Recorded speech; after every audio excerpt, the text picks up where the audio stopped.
จะหาสายมาเสียงกูเป็นกูก็คือโอซาโซฮาลิซามาใส่กูเมื่อปว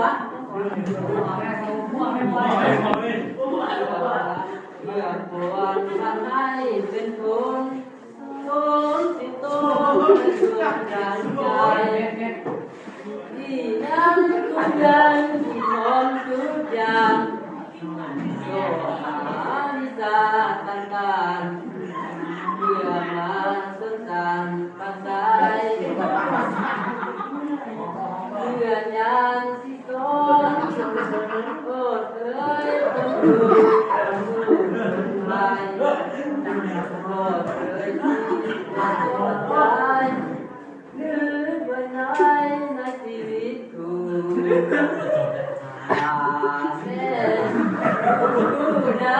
ที่เคยได้ผ่านที่อะไรต่างๆ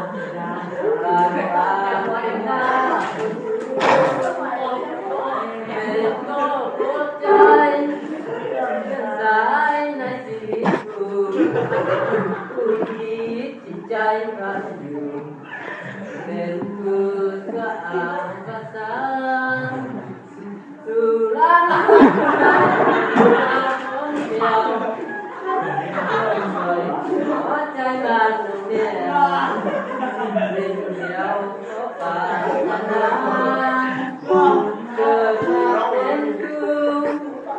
เมื่อบ้านสิจูในตัวอานันถ้าได้พบปานา